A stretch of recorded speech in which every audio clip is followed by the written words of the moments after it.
안녕하세요, 인여부 친구들. 한 주간 잘 지냈어요? 오늘도 거룩하고 복된 주일. 오늘 말씀은 하나님을 버린 백성, 백성을 버리지 않는 하나님이란 제목이에요.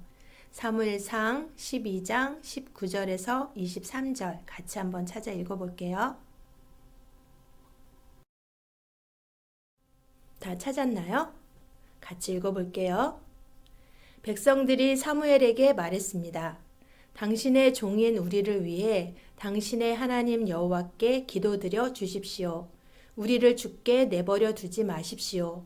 우리는 많은 죄를 지은 데다가 왕을 구하는 죄를 더하였습니다. 사무엘이 대답했습니다.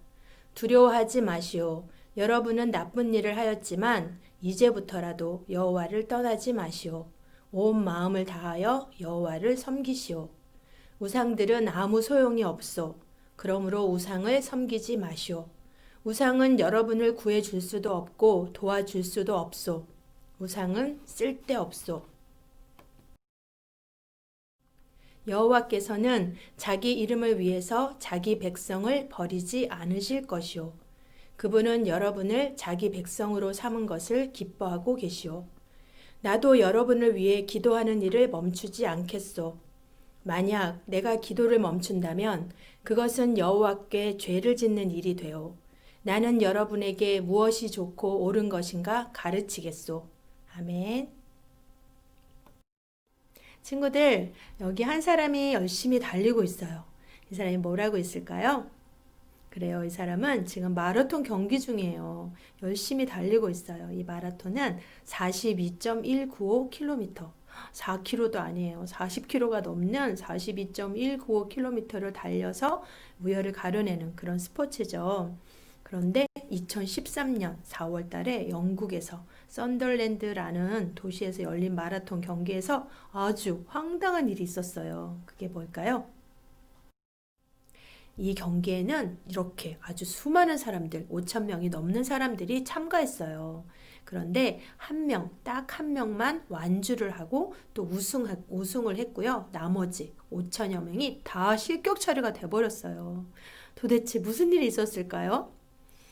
그것은 2위 선수가 글쎄 그 지정된 코스가 있거든요. 42.195km를 뛰어야 되는데 그 코스를 벗어났대요.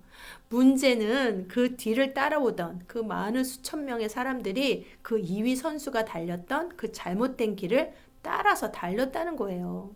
그래서 모두 다 5천여 명이 넘는 이 사람들이 다 실격 처리가 되고 말았어요.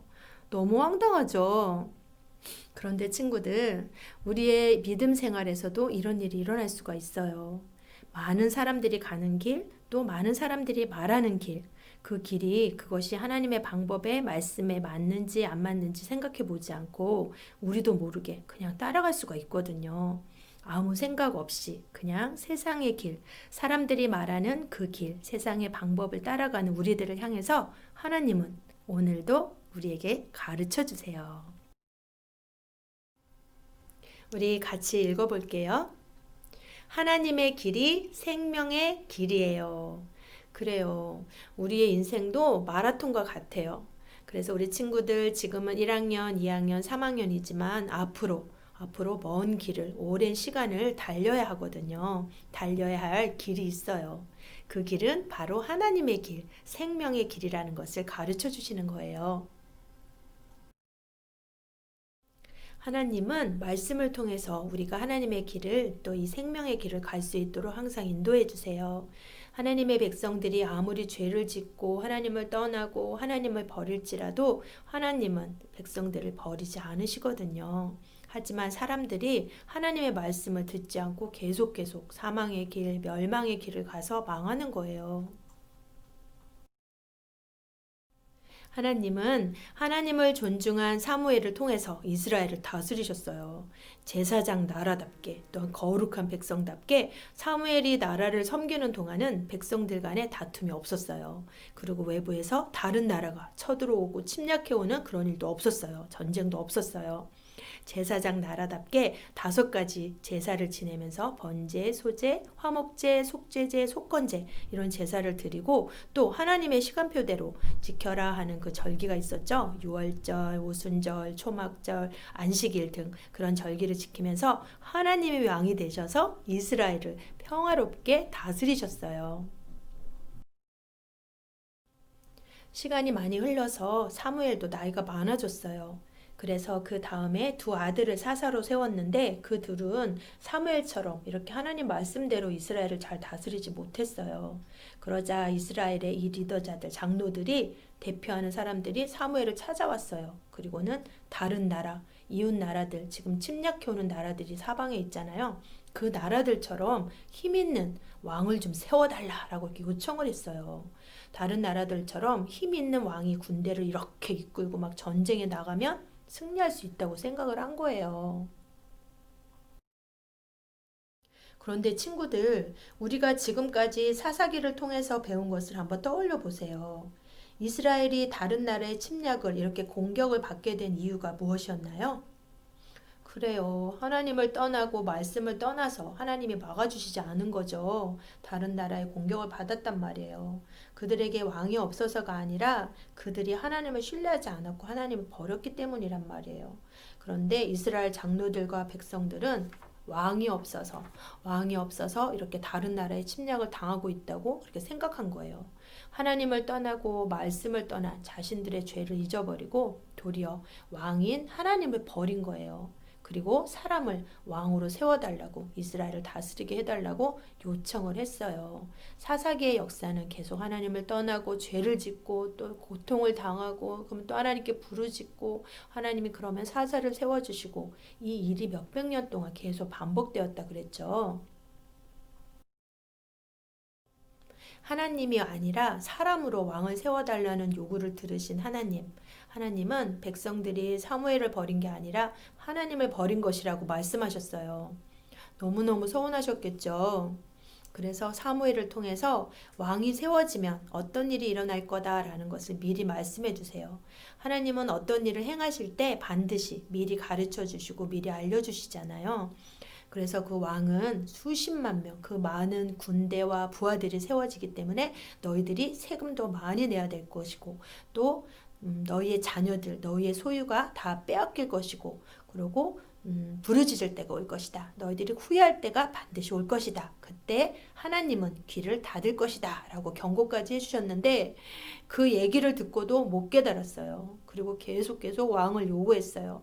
그러자 하나님은 할 수 없이 너희들이 원하는 왕을 할 수 없이 세워주겠다 하시면서 세워주셨어요. 왜냐하면 그들이 깨달은 후에 돌아오게 하시려고요. 그 왕의 이름이 바로 사울 왕이에요. 하나님은 사무엘을 시켜서 사울에게 기름을 붓게 하셨어요. 그리고 미스바에서 이스라엘 백성들에게 사울 왕을 세워주셨어요. 눈에 보이는 왕, 다른 나라와 같은 왕, 그들이 요구했던 그런 왕, 첫 번째 왕, 그 왕은 어땠을까요? 그래요. 이 사울 왕은 인간적으로 볼 때 너무 훌륭했어요. 아주 훌륭한 사람이었어요. 돈과 권력이 있는 집안이었고 키도 크고 얼굴도 멋있었고 부모님께 순종하고 또 맡은 일에도 최선을 다하고 열심을 내고 책임감도 있었고 판단력도 있었고 지혜도 있었고 거기다가 겸손하기까지 했어요. 흠잡을 데 없이 다 좋아 보였어요. 이스라엘 백성들은 기뻐 완세를 외쳤어요. 하지만 이 사울 왕에게는 결정적으로 없는 게 있었어요. 창세기 49장 10절에 보면 하나님이 작정하신 왕은 유다 지파에서 나온다고 분명히 말씀하셨거든요. 이 사울 왕은 사람들 모두가 좋아할 만큼 인품이나 성품이나 외모나 지혜가 뛰어났지만 하나님과 관계가 없어요. 그리고 앞으로 예수님은 유다 족보에서 태어나시잖아요. 그 유다의 족보에서 태어나실 예수님과도 관계가 없어요. 이 왕은 하나님을 의지하지도 않고 찾지도 않아요. 이 왕이 다스리는 이스라엘은 어떻게 됐을까요? 그 백성들이 원했던 대로 그 다른 나라의 침략으로부터 구원하기는커녕 나중에 보면은 다 한날 한시에 왕도 백성들도 다 같이 멸망하는 것을 보여주세요. 친구들, 이스라엘 백성들이 애굽에서 종살이하고 있을 때 누가 건져주셨죠? 맞아요. 하나님이시죠. 홍해를 건너게 하신 것도 하나님이시고, 광야에서 살려주신 것도, 또 가나안 땅에 들어가서 그 땅을 차지하게 하시고, 그 약속을, 언약을 지켜주신 것도 하나님이시고, 구원하신 분도 하나님이세요. 그런데 그들의 그 구원자 되시는 그들의 왕이신 하나님을 그 백성들은 버렸단 말이에요. 다른 나라들의 왕이 세워진 다른 나라들의 왕이 좋아 보였거든요. 하지만 하나님은 그 백성들을 버리지 않으세요. 그들의 요구를 들어주셔서 사람이 원하는 그런 왕, 사울 왕을 세워주신 거예요. 14장 12절 같이 읽어볼게요. 어떤 길은 사람이 보기에 바르나 필경은 사망의 길이니라. 아멘. 하나님은 우리의 왕이세요. 우리의 구원자시죠. 변함없이. 우리가 하나님의 말씀을 잘 지켜서 구원을 받았을까요? 아니에요. 우리는 하나님의 예수님의 그 은혜로 구원을 받아서 하나님의 백성이 되었기 때문에 하나님 나라의 백성이 되었기 때문에 하나님의 법, 하나님의 말씀을 따르는 거예요.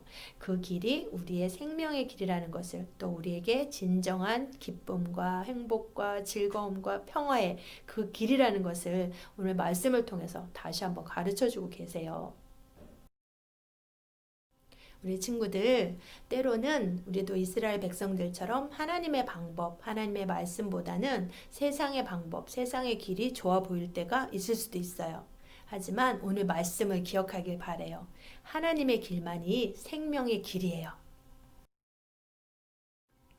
잠언 14장 12절 말씀, 이번 주간 암송 말씀이에요. 같이 암송할게요. 어떤 길은 사람이 보기에 바르나 필경은 사망의 길이니라. 아멘. 오늘 사울 왕을 통해서 말씀을 가르쳐 주셨죠. 사람의 길은 사망의 길, 멸망의 길이에요. 하지만 하나님의 길은 생명의 길, 충만한 기쁨이 있는 길, 영원한 즐거움이 있는 길이에요. 우리 같이 외워볼게요. 잠언 14장 12절. 어떤 길은 사람이 보기에 바르나 필경은 사망의 길이니라. 아멘. 암송 말씀이에요. 사무엘상 7장 12절 하반절 말씀. 여호와께서 여기까지 우리를 도우셨다 하고 그 이름을 에베네셀이라 하니라. 아멘. 기도할게요. 하나님 감사합니다. 오늘 말씀을 통해 하나님의 길이 생명의 길인 것을 가르쳐 주셔서 감사합니다. 하나님의 길만이 구원의 길이고 충만한 기쁨과 영원한 즐거움이 있다는 것을 가르쳐 주셔서 감사합니다. 우리가 때로는 하나님을 잊어버리고 그래서 마음에 고통이 있고 괴롭고 또 평화가 없고 기쁘지도 않고 행복하지도 않을 때가 있어요. 하지만 그럴 때 오늘의 말씀이 기억나게 해주세요. 그래서 하나님을 찾고 또 하나님의 그 생명의 길을 찾아서 하나님을 예배하고 또 하나님께 기도해서 그 길로 하나님의 기쁨이 있는 즐거움이 있는 길로 돌아올 수 있도록 도와주세요. 한 주간도 그 길을 걷는 우리 유년부 친구들 될 수 있도록 함께 해주세요. 감사하며 예수님의 이름으로 기도합니다. 아멘. 아멘. 우리 친구들 예배 잘 마쳤죠? 오늘 이번 한 주간도 하나님을 버린 백성을 버리지 않는 하나님을 기억하면서 생명의 길, 하나님의 길을 걸어가는 우리 모두가 되어요. 그럼 안녕.